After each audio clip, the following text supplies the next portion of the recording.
No, I'm telling you, I can't do this now. I have someplace else to be. You're going to have to wait. I'm sorry, folks. I was all set to do the first episode of Romeo and Shakespeare, but I got dragged into this desperate intervention. Just give me a couple of moments so I can wrap this up. I promise I'll be right back to you. I don't know how else to put this, but to tell you that it's like your lights are on, but no one's home. This woman has completely taken over your thought process. It's almost like your mind is not your own. You should have been home with your wife, Octavia, honoring your vows and loving your children. But instead, you say that you can't sleep and you can't eat. Do you think this is normal behavior? You're one of the 3 pillars of the world, and yet, instead of being focused on your responsibilities, you're fixated on the East, where you say that your pleasure lies. I mean, I'm no expert, but even to me, there's no doubt that you're in deep. Enobarbus, one of your most trusted friends and soldiers, tried to warn you, but you wouldn't listen, and that's why he deserted you. It's almost like you see the signs, but you can't read. Don't you realize that your fortunes have corrupted honest men? Now, maybe you think that you're immune to this stuff, but you don't realize how completely consumed you are with this enchanting queen and your adulterous relationship. It's closer to the truth to say that you can't get enough. I mean, just look at your decisions in the Battle of Actium that cost you to discourage your troops and lose the wars. I tell thee this, Mark Antony, you're going to have to face it. You're addicted to love.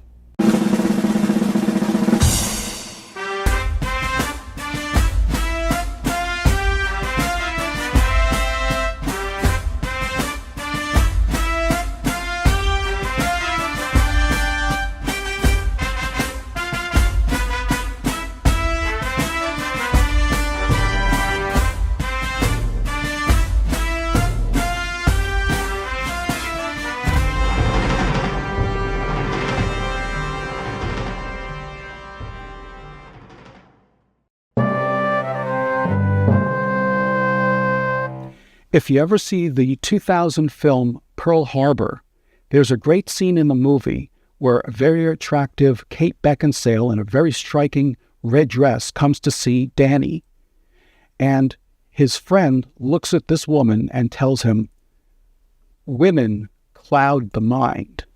This would have been truly good advice for Mark Antony. So let's go through the plot of Antony and Cleopatra.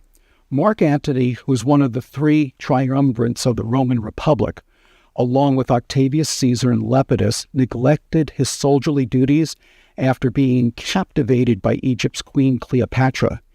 He ignored Rome's domestic problems, including the fact that his 3rd wife, Fulvia, rebelled against Octavius and soon after died.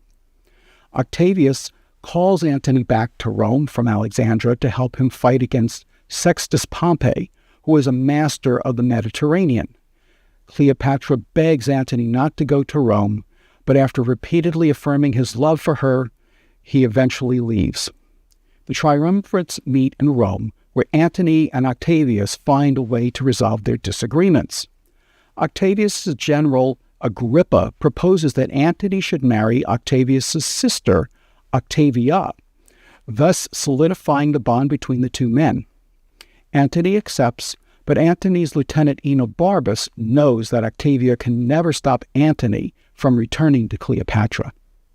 A soothsayer lets Antony know that he is sure to lose if he ever tries to defeat Octavius. Meanwhile, back in Egypt, Cleopatra hears of Antony's marriage to Octavia and becomes furious at the messenger who brought her the news. She demonstrates her vanity by asking numerous questions about and then criticizing Octavia's features. Before battle, Octavius, Antony, and Lepidus meet with Sextus Pompey and offer him a truce. He can retain Sicily and Sardinia, but he must help rid the sea of pirates and send tributes to Rome, which Pompey accepts. They have an excessive drunken celebration on Pompey's galley, although Octavius leaves a little bit early, fairly sober. Minos, a former pirate who is now loyal to Pompey, suggests to Pompey that if he lets Minos kill the 3 triumvirates, Pompey would become the sole ruler of the world. But Pompey refuses because it would go against his honor. He also chides Minos for not having acted on his own. After Antony departs from Rome to Athens, Octavius and Lepidus go to war with Pompey and defeat him. Antony leaves his wife after 3 years and returns to Alexandria, where he crowns Cleopatra and himself as rulers of Egypt and the eastern third of the Roman Republic. He accuses Octavius of not giving him his fair share of Pompey's lands and learns that Lepidus has been imprisoned and killed by Octavius. Antony and Octavius prepare for battle. Enobarbus urges Antony to fight on land to give his leader the advantage. Antony refuses because Octavius dares him to fight at sea. Cleopatra pledges her fleet to aid Antony. Unfortunately, during the Battle of Actium, off the western coast of Greece, Cleopatra flees with her 60 ships, and Antony follows her, leading his forces to ruin. Antony becomes deeply ashamed of what he did for Cleopatra and reproaches her for making him a coward. But after much grand gestures on both sides, he completely forgives her and says, "Give me a kiss. Even this repays me." Octavius sends a messenger to Cleopatra, asking her to betray Antony and come over to his side. She hesitates and flirts with his messenger. Antony walks in and is furious about her behavior.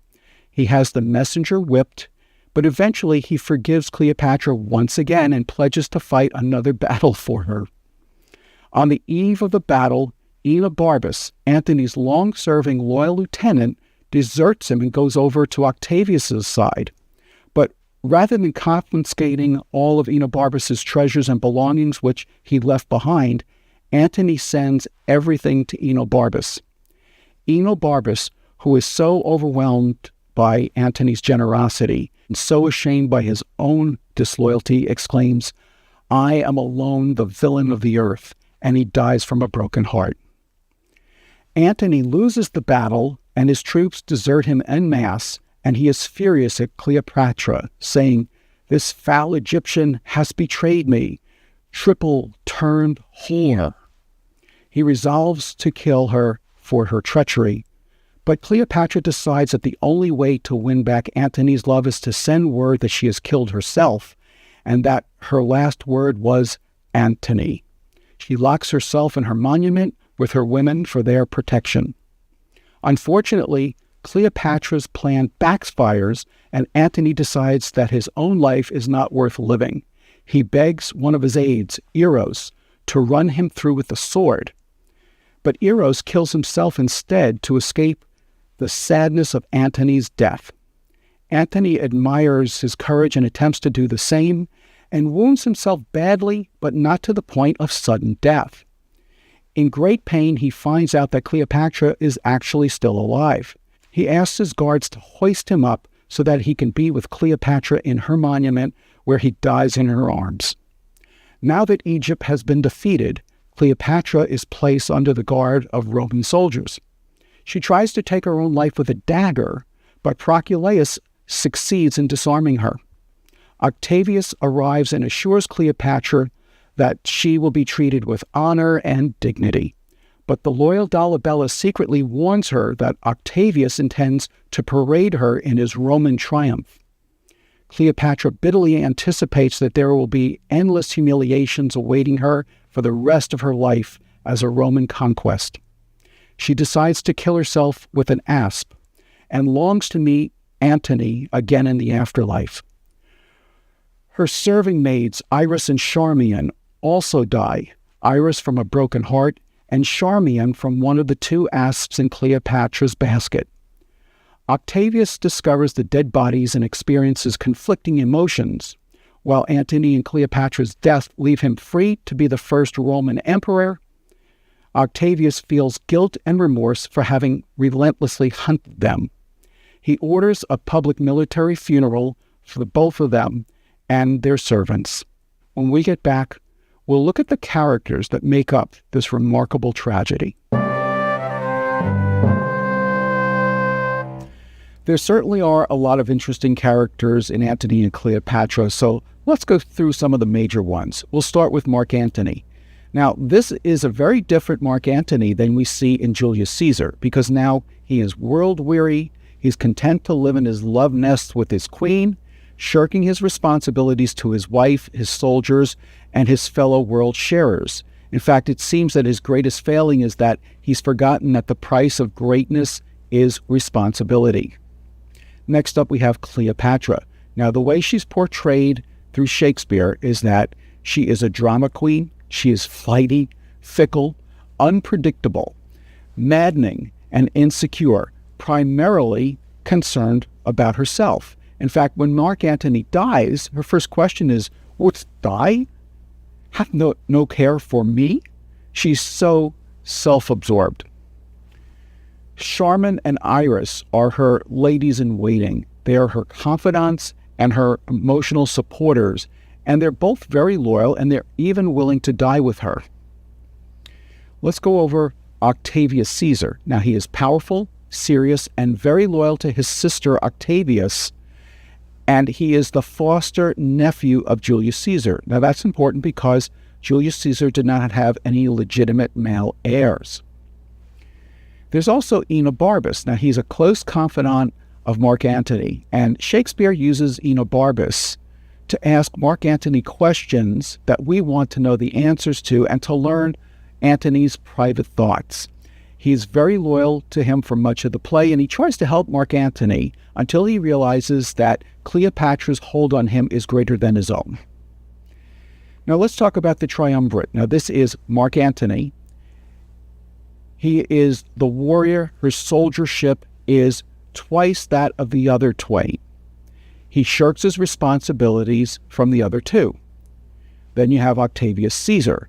He's the younger one, and he's the least experienced, although he wields the most amount of power and operates with a clear head.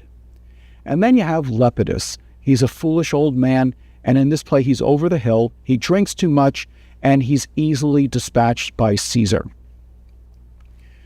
We also have Eros, who is a slave and a soldier who is faithfully loyal to Mark Antony. In fact, he would rather kill himself to avoid what he calls the sadness of Antony's death than to take Antony's life, even when Antony requests it. In fact, his suicide is considered honorable and noble by the Romans and the Egyptians. There's also Proculaeus. Now, Mark Antony specifically tells Cleopatra that the only soldier that she should trust that is loyal to Octavius Caesar is Proculaeus. This also demonstrates Antony's poor judgment because he's not telling her the truth. And Donabella, who is a loyal soldier to Octavius Caesar also, is actually the one that tells Cleopatra the truth at his own risk. We also have Fulvia. Now, this is Mark Antony's very, very powerful third wife who is unseen in the play, but she creates problems for her disloyal husband by going to war against Octavius Caesar. There's also Fulvia, who we see for a short bit in this play, Mark Antony's fourth wife. She serves as a bridge of peace between Antony and Octavius, but she also creates problems with Antony because he is not faithful to her. Both of these wives are inconvenient to Antony and Cleopatra's relationship. Now, there's also one other character I want to mention, and this is the clown. He's only in the last scene. And he serves two purposes. Number one, he has to deliver the asp to Cleopatra, the mechanism for her to commit suicide, and to add some comic relief. In fact, these are the things he says. First, Cleopatra asks him if he has the pretty worm of Nilus that kills and pains not. And the clown says, "Truly I have him, but I would not be the party that desire you to touch him, for his biting is immortal." What he means is mortal or fatal. And those that do die of it do seldom or never recover. Well, if they die of it, how do they seldom recover? Cleopatra then asks if he remembers any who died from it, and the clown says, "Very many, men and women too. I heard of one of them no longer than yesterday, a very honest woman, but something given to lie, as a woman should not do, but in the way of honesty." This is Shakespeare just having fun with somebody who's considered a clown and not an educated person. There's also a correlation at the very beginning of The Merry Wives of Windsor, where Master Shallow asks the very humorous Welshman, Sir Hugh Evans, is Falstaff in Master Page's house. Knowing that his response will anger Master Shallow, Sir Hugh replies, "Shall I tell you a lie? I do despise a liar as I do one that is false, or as I despise one that is not true." So, as you see, Shakespeare takes every opportunity, even in a tragedy, to add a little bit of humor. All right, now we're going to talk about plot devices and memorable scenes in Antony and Cleopatra. Well, there's a couple of plot devices that Shakespeare uses in other plays too. The first one is having somebody else kill you because you ask them to do it.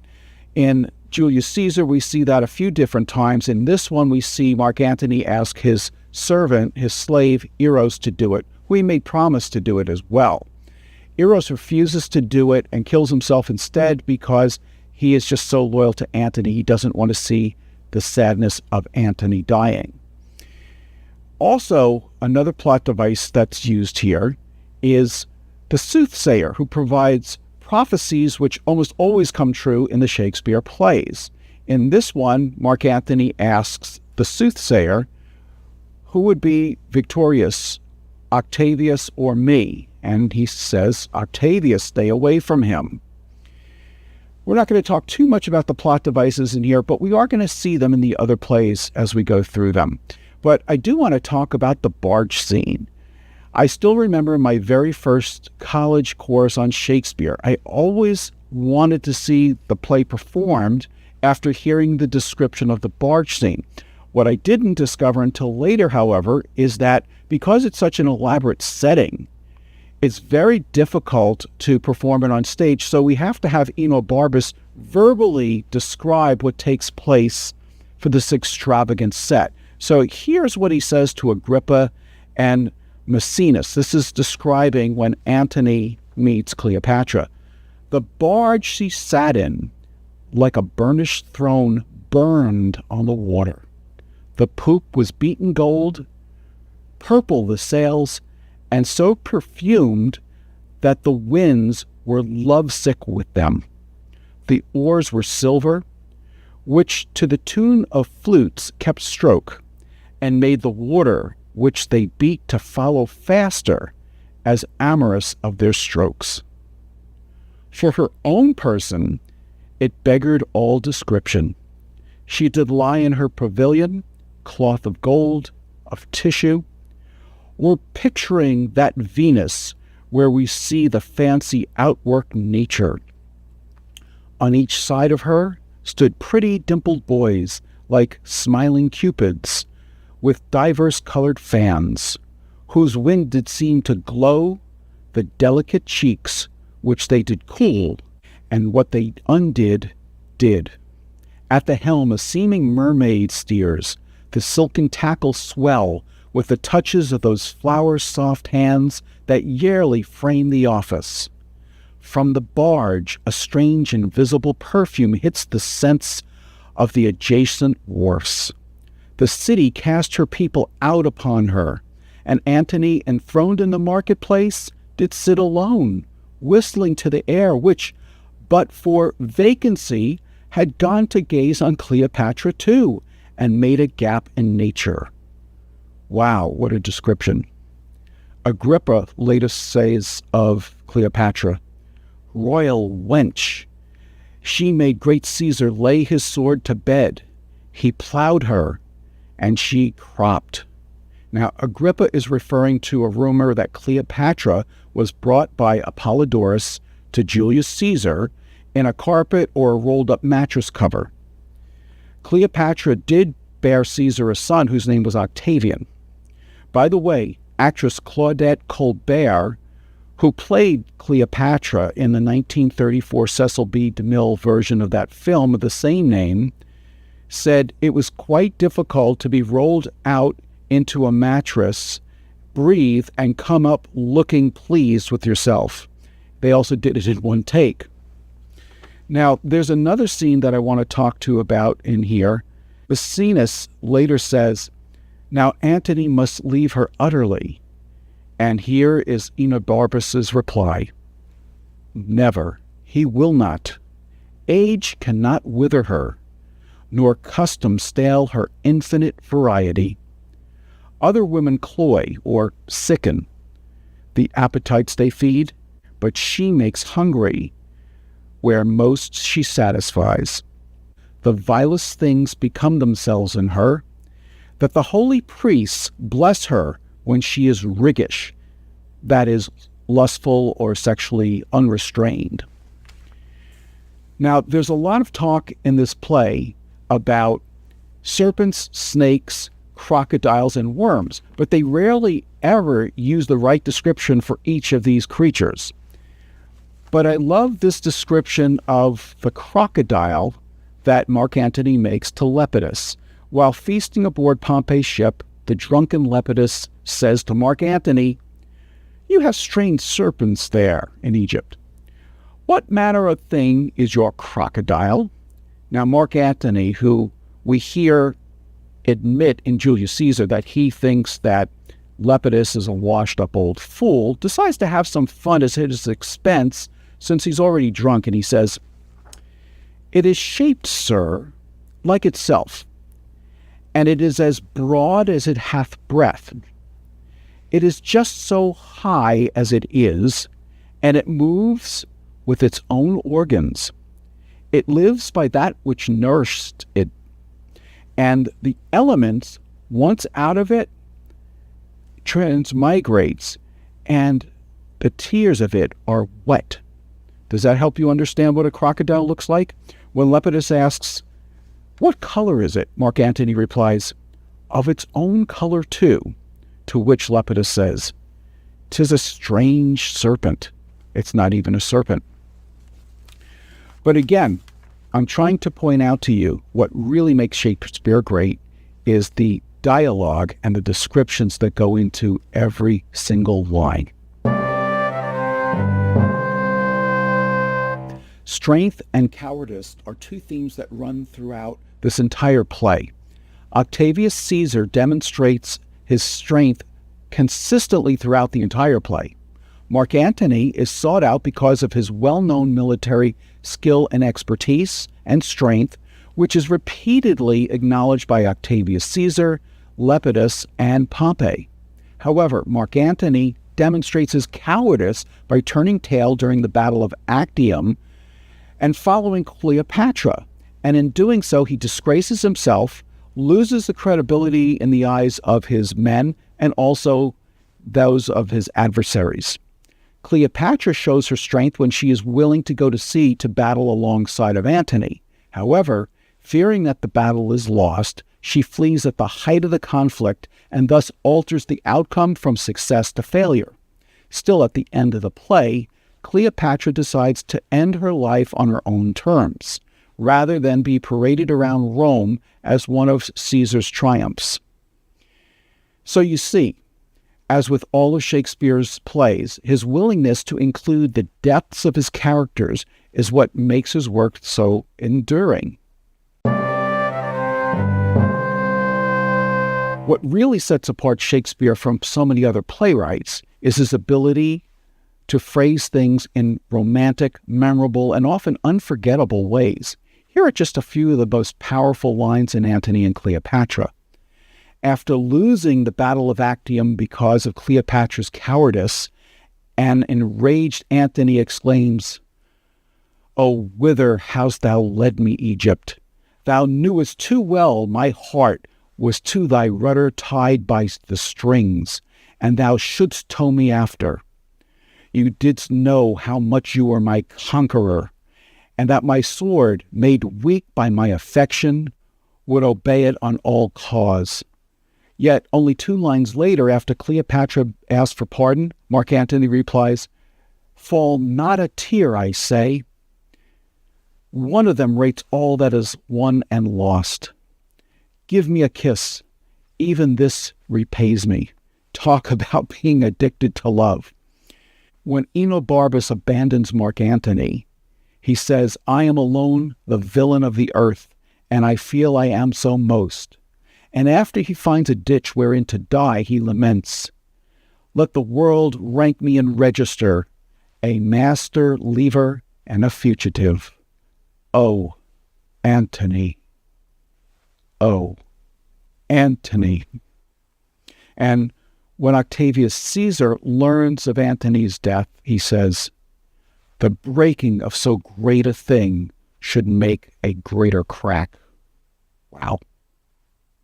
When Cleopatra realizes that Octavius Caesar is telling her what she wants to hear, she says to her women, "He words me, girl. He words me." And as Cleopatra prepares for her own death, she tells her women, "Give me my robe. Put on my crown. I have immortal longings in me." And finally, when Iris dies before Cleopatra, she panics and says, "This proves me base. If she first meets the curlet Antony, he'll make demand of her and spend that kiss, which is my heaven to have." Such is the vanity of Shakespeare's Cleopatra. In any play, be it Shakespeare's or anyone else's, you're always going to have major turning points, and they determine the outcome that happens in that particular play.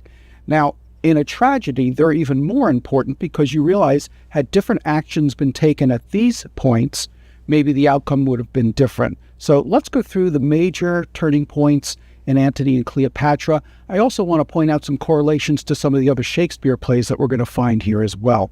So the first one takes place in Act 2, Scene 2, and it's Antony lying to Octavia, now his wife.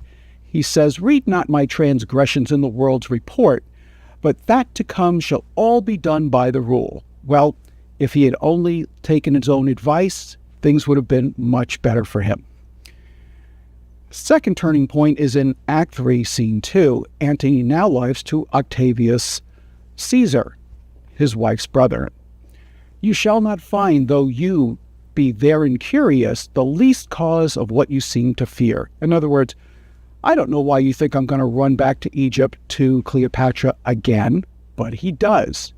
So remember, if you're going to lie to your wife, you're going to pay a heavy price. And if you're going to lie to your wife's brother, who also happens to be one of the three pillars of the world, and your leadership colleague, you're going to make a very powerful enemy. The third turning point is in Act 2, Scene 7, and this is between Minos, a former pirate, who's now joined up with Pompey and is loyal to him, and Pompey himself. Now, they're at a drunken revelry on Pompey's galley, and they're hosting Lepidus, Octavius Caesar, and Mark Antony. And Minos has to pull Pompey away from the festivities, and he says to him, "Will thou be lord of all the world?" And he wants to know what he's saying. He says, "You have these three world sharers here. They're all drunk. Let me cut their throats." And Pompey surprises him and says, "This should have been done and not spoke on it. In me 'tis villainy, in thee it had been good service. Thou must know 'tis not my profit that does lead mine honor it. Being done unknown, I should have found it afterwards well done, but must condemn it now, desist and drink." In other words, Pompey is saying to Minos, it would have been better for you to beg for forgiveness than ask for permission. Now, there's a correlation at the end of Richard II. Exton kills Richard II in the Tower because he thinks Henry IV will thank him for it, but he doesn't. Instead, he rebukes him and he banishes him, saying, "Exton, I thank thee not, for thou hast wrought a deed of slander with thy fatal hand upon my head and all this famous land. Though I did wish him dead, I hate the murderer, love him murdered.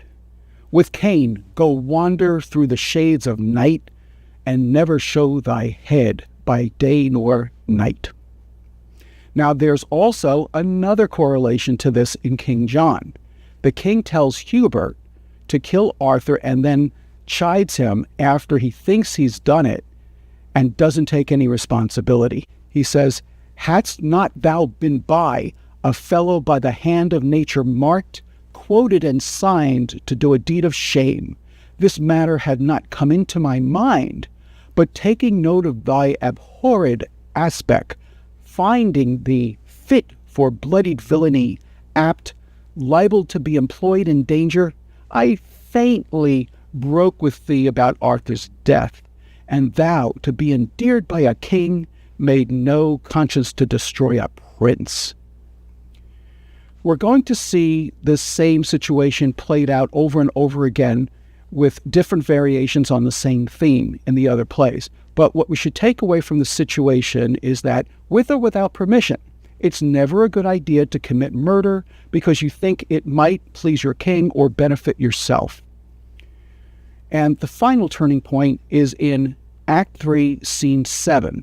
This is Antony talking to one of his soldiers, Comitius, and he says, "We will fight by sea, for that he dare us to it." Now, Antony also challenged Octavius Caesar to one-on-one combat, but Caesar, knowing that he would be outmatched, declined Antony's offer.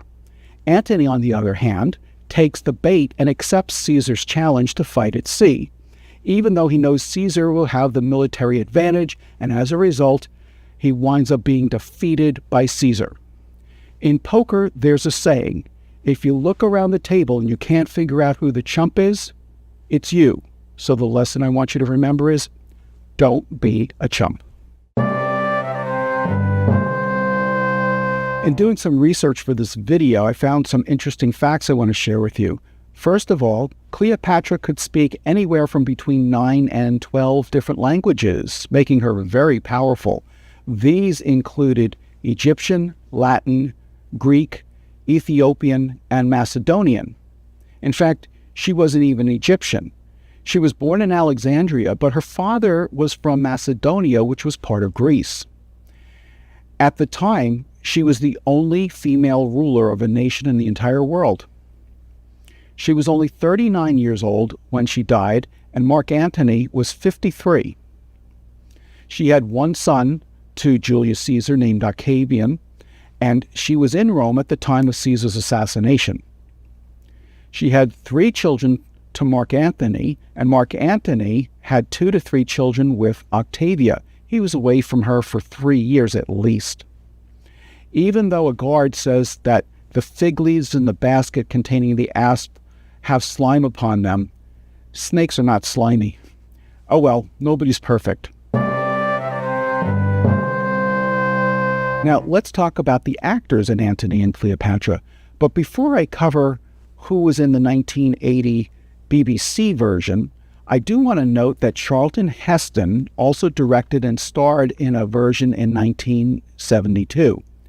It was fairly unremarkable, except for one scene in which Proculaeus wants to get into Cleopatra's monument. He gives his soldiers a signal, and then they each move their shields to create a ramp, and he climbs up it into the monument before she can take her own life. It's quite an excellent visual addition to this play.